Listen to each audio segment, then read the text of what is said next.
This is 2CC on the weekend with the City News Sunday Roast, 12:06. 2CC. Good morning. Jen Saderhelmy and Meikle from City News Sunday Roast. If you'd like to be part of the conversation, we'd love to hear from you. 6255 1206, or you can SMS 0488 266 266. And this doesn't segue half badly either, Ian, because I've just looked. You've been in Western Creek for 25 years to our very special guest, Matt Donnelly, who is a Liberal Democrats ACT Senate candidate. So I suspect you too are very familiar with the Western Creek Community Centre. I am. I only managed to catch the last few minutes, but yes, as soon as I heard there's somewhere that I've been, as a Western Creek resident, starting out in Fisher and then Western and Warramangal, we've got some pretty good use out of the Western Creek Community Centre. I think I first started out there. I did Taekwondo classes there when I was a kid. I certainly used the squash courts that were mentioned plenty of times, and now using those facilities for political meetings as well. So, love Western Creek, terrific area, and, a great community centre, a great community. Well, yes, now, but you're a man who aspires to represent all the community. Absolutely. So, so while Western Creek is your heartland of the ACT, yep, you've got 3/4 of the rest of the territory to represent as well. At a federal level, yes. And then it gets to the one wonders, Matt. This is the second time you'll be standing. I presume you'll get the nomination. I hope so. I'm not sure. Quietly confident. Because the Liberal Democrats are not a huge party. No. The Liberal Party has enough trouble getting any more than one candidate elected. Mm-hmm. What hope have you got? Did you learn nothing the first time round? Look, I think we learned a lot the first time around. We doubled our vote compared to the previous election, and if we can continue to run at that rate, I have every confidence that by about 2038 you might... Oh, look, I'm still a young fella. Look, while I always go in, they say, if you want to reach the star, shoot for the moon, you've got to reach for the stars, and yeah, absolutely. We always know that there's we're not in the best position, but we've got a great message. We provide it very well, and the public has become more and more receptive to it, especially here in Canberra, where when I first looked at running as a candidate, promoting smaller government in a public service town doesn't sound like the easiest job in the world, but Canberra is growing, and there's a great diversity there. It's not necessarily a public service town strictly anymore, and yeah, support for a smaller government in the ACT is really gaining momentum. But Matt, you're enthusiastic, good speaker, impressive. You've got a great pedigree in the ACT. If you just drop the word Democrats, why wouldn't you just go in and be a Liberal? Well, look, I joined the Liberal Democrats because I feel that, unlike the Liberal Party, on a small L Liberal sense, we actually know what that word means. It seems that the Liberal Party has very much forgotten from the Menzies era what liberty and liberal really stands for, and that we're finding that a lot of people, traditional classical liberals, are finding better representation in the Liberal Democrats than they do in the traditional Liberal Party. But really, when I look at what it is, and say what it is low cost government, lower taxes, the individual decides. I mean, that's the ethos of liberals. It used to be, yes. Well, there's still a lot of them still believe it.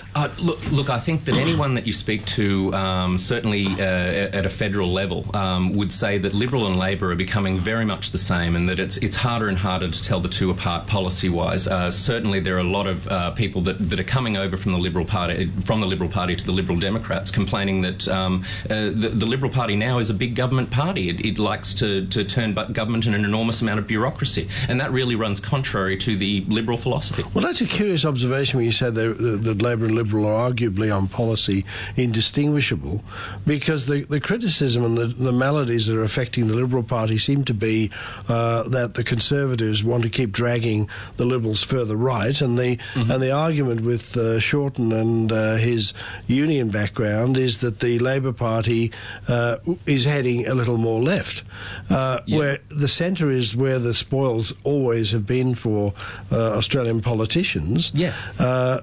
The Liberal Democrats, if I've got the argument right, sit right bang in the middle of it. Exactly, yeah. We really do see ourselves as a centrist party in the sense that neither left nor right, in that we promote greater civil liberty for Australians, but at the same time greater fiscal responsibility from government. And certainly you'll get one side of that with the conservative side of the Liberals. You'll get more of the sort of greater civil liberties and so on from the left-leaning side of Labor. But those who are looking for a real centre representation aren't getting it from either of those major parties. Then why is he tantalisingly, if you took all the labels off and you said, would you like to vote for the middle, the left or the right? Because given Australia, a lot of people would say, I want to vote for the centre. Yes. But why am I still voting Labor and Liberal? I ask the same question all the time, and the number of times during the hustings back in 2016 where people had said, oh, look, we want to support a minor party, we love what you guys are doing.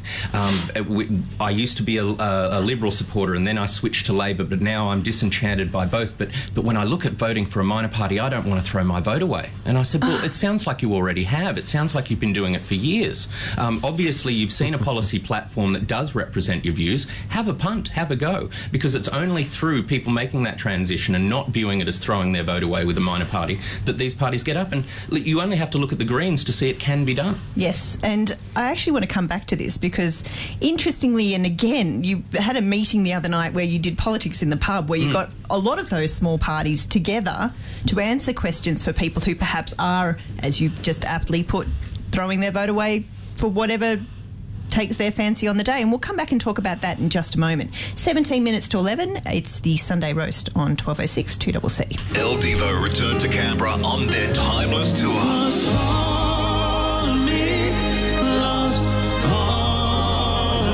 El Devo Timeless National Tour, October 2018. On sale now at ticketek.com.au. Don't miss this chance to see the ultimate crossover band. Listen to the Tim Shaw Breakfast Show this week for the ticket window to open to win your double pass to see El Devo 1206 2CC. Save on your new Volkswagen van or ute at Lennox. The Volkswagen demo sale on now at Lennox. Ripper deals on the entire Amarok range, including Amarok V6 Sportline and Core 4x4. Call in, see for yourself. We're overstocked with low or no mileage Volkswagen demos, and they won't last. Ripper deals on all Volkswagen commercials all this month during the Lennox Volkswagen Demonstrator Sale. While stocks last, only at Lennox Volkswagen, Melrose Drive, Phillip. If your kitchen needs an upgrade, clap your hands. If your bathroom needs an update, clap your hands. If you need some renovations, call Granite Transformations for your free consultation. Call today. Hooray! If your cabinets are outdated, clap your hands. If your countertops are hated, clap your hands. If you need some renovations, call Granite Transformations for your free consultation. Call today. Hooray! Sleepmaker sale on now at Domain. Save up to 55% off selected Sleepmaker cocoon mattresses and ensembles, plus bonus local delivery on purchases over $9.99. Sleepmaker Miracoil Armadale Queen mattress with your choice of 4 feels. Amazing value at just $9.99, plus bonus mattress protector. Sleepmaker Silhouette Brooklyn Queen mattress just $14.99, plus bonus Tencel sheet set. Hurry, limited time. Don't miss up to 55% off, plus more big bonus deals in store. Domain Sleepmaker sale on now. Conditions apply. Clubs of the ACT have been contributing to our community for decades, built by football clubs, ethnic-based organisations or like-minded individuals who wanted a place to meet and raise funds for their communities, giving $11 million plus annually to over 1,000 community organisations. Most sporting infrastructure in Canberra was created and continues to be maintained by the clubs, not by the government. Clubs, an essential community meeting place, particularly for the elderly and socially disadvantaged. Clubs of the ACT, built to give. Are you looking for a good financial planner to help you invest, protect, or set a specific goal? I'm Luke Smith, your financial planner at Envision Financial. I provide personal, qualified advice, and your first appointment is free. Call Envision Financial on 6260-4749. That's 6260-4749. Or visit us at envisionfinancial.com.au. Because you don't know what you don't know. FSP AFSL 237590. Your opinions matter. Call 6255 1206 and join the conversation. 1206. 2CC. Good morning, Jen Sader-Helmy and Meikle from City News. Matt Donnelly joins us, the Liberal Democrats ACT Senate candidate. We were just talking before the break about politics in the pub, and Matt actually aptly put it. It's kind of like not a mortgage broker, but not far off, where you have everybody there to ask your questions to in one space. Just before, I know you've got lots of questions, but do you think personality can also win an election rather than the policies, personality? Because you are certainly very easy to speak to. Well, look, thank you. I think it's very important to be able to communicate the message effectively. And if you're too serious about it or too haphazard about it, people will either say that you're too stale or that you're maybe going in a little bit recklessly in it. But if you take a balanced and positive approach to people, your confidence often comes across as inspiring for others, and they become confident in the policies as well. So I think that, yes, selling the message effectively is an important part. Now, the party at the pub where you were all showing your wares. Yeah, we called it our major minor party convention. Well, that's wonderful. Well, the major minors.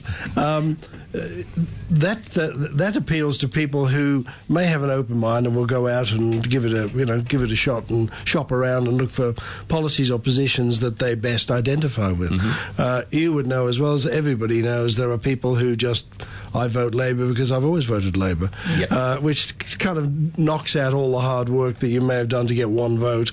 It's immediately gone by somebody just not caring. Breaking that mindset, particularly within the ACT, where we've had the same government for so long. Yeah, it's such a challenge. Probably the largest challenge is running a campaign in the ACT. Well, welcome to the Liberal Party. But the question then is, should we have? I mean, you're about liberty and personal freedom. What about compulsory voting? Is that part of your mandate? No, we're a freedom party, so of course not. Compulsory voting is something that we don't support. However, one thing that we have been looking into recently, the ACT Electoral Commission called for submissions on how we could change the electoral system in the ACT, and one of the suggestions that we put through is a lot of people look at informal voting or saying, look, I've had enough of all of you, I'm not even going to bother to vote, or I'll abstain, or I'll vote informally. And the problem with that is that you really are throwing your vote away.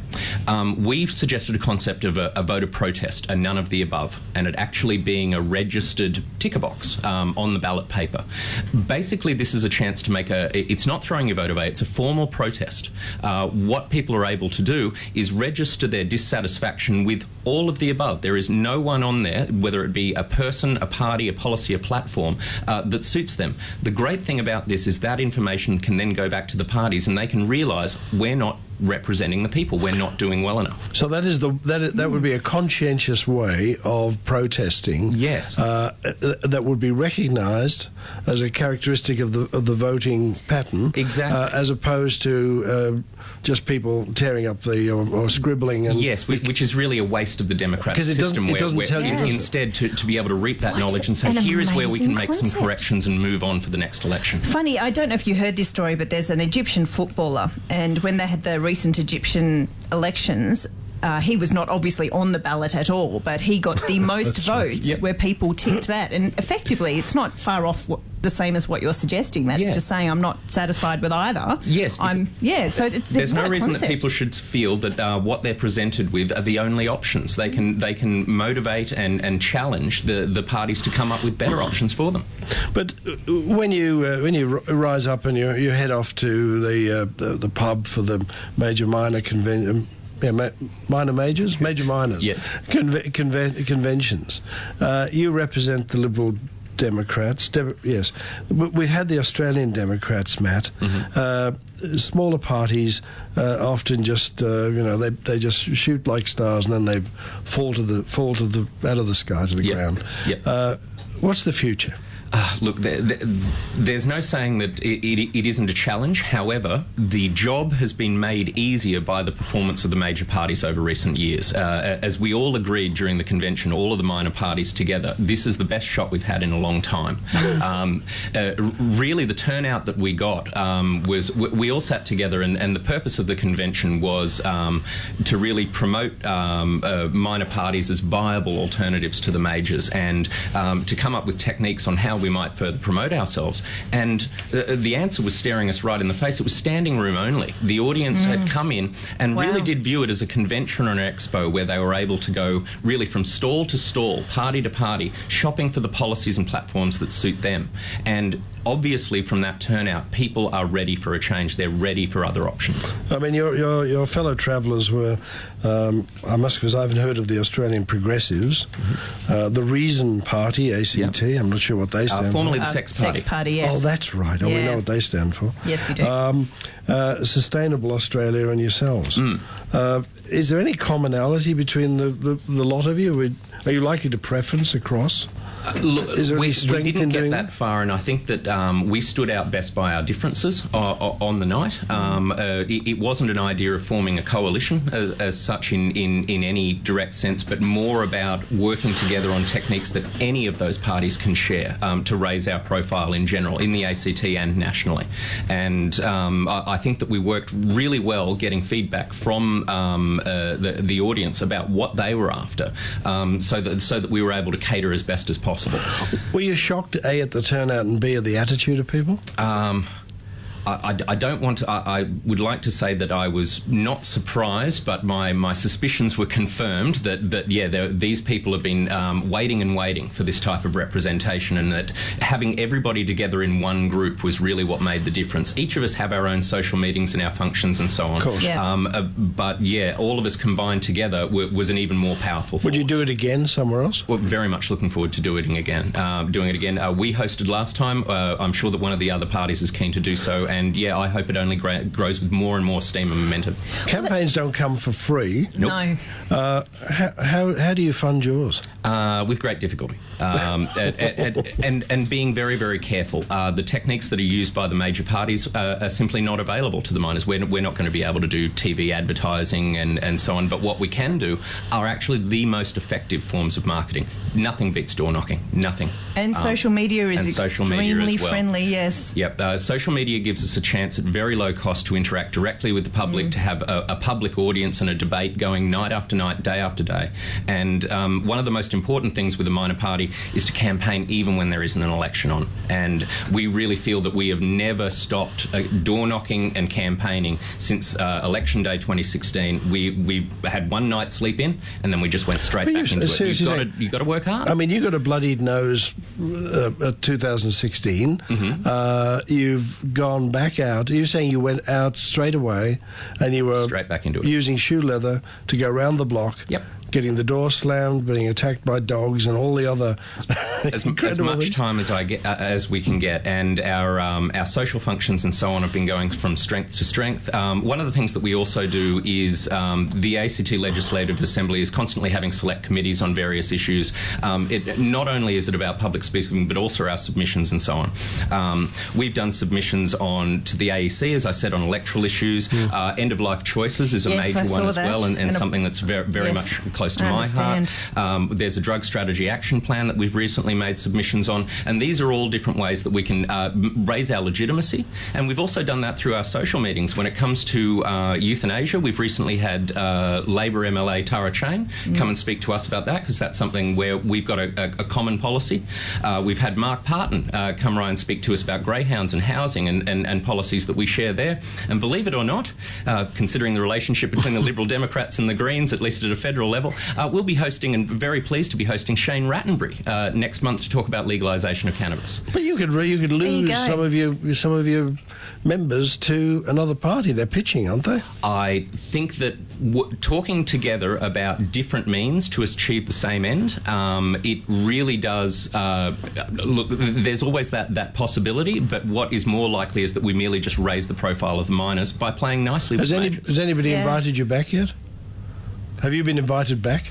No, I haven't. No, I haven't. But it's early days. We'll see how we go. But I do like this, and again, in terms of just how vile some of the parliamentary activity has been of late, I also am affected by people who are just simply playing nicely towards things that I would like to see get done. Mm-hmm. Well, we're looking for authentically decent people, aren't we?